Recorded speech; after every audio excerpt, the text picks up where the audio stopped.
Hi friends, நம்ம சிம்பிளான chicken gravy அதுவும் கிராமத்து ஸ்டைலில் எப்படி செய்யுதுன்னு பார்க்கலாம் வாங்க. இந்த மாதிரி தகவலை தெரிஞ்சுக்க என் சேனலை சப்ஸ்கிரைப் பண்ணுங்கள், லைக் பண்ணிக்கோங்க, கமெண்ட் பண்ணுங்கள், ஃபாலோ பண்ணிக்கோங்க. இதுக்கு 2 வெங்காயம், 3 தக்காளி, 4 பல் பூண்டு, ஒரு துண்டு இஞ்சி, ஒரு கொத்து கருவேப்பிலை எடுத்து வச்சுக்கோங்க. வெங்காயத்தை நல்லா பொடி பொடியாக கட் பண்ணிக்கோங்க. நீல வாக்கில் கூட கட் பண்ணிக்கலாம், எனக்கு இப்படி பிடிக்கும், அதனால நான் இப்படி கட் பண்ணிக்கிட்டேன். 3 தக்காளி நல்லா பொடி பொடியாக கட் பண்ணிக்கோங்க. கருவேப்பிலையை உருவி ஒரு பாத்திரத்தில் தனியாக எடுத்து வச்சுக்கோங்க.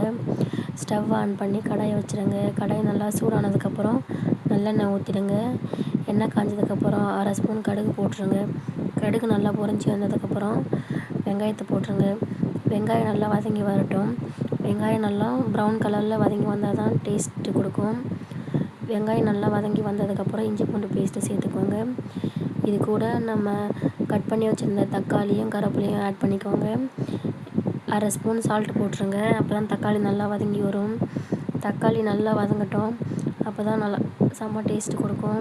தக்காளி நல்லா வதங்கி வந்ததுக்கப்புறம் நம்ம சிக்கன் ஆட் பண்ணிக்கலாம். இதுக்கு நான் ஒரு 1/2 kg சிக்கன் எடுத்து வச்சுருந்தேன். மஞ்சத்தூள் உப்பு போட்டு கழுவி வச்சுருந்தேன். சிக்கன் எடுத்து ஆட் பண்ணிக்கலாம். சிக்கனை போட்டு நல்லா வதக்கிடுங்க.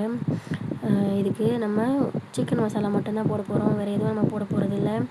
சிக்கன் மசாலா போட்டு நல்லா வதக்கிட்டு 2 ஸ்பூன் மிளகாய்த்தூள் போட்டுருங்க. மிளகாய்த்தூள் போட்டதுக்கப்புறம் நமக்கு தேவையான அளவு தண்ணி ஊற்றி மூடி வச்சுருங்க. நம்ம சிக்கன் குழம்பு ரெடி.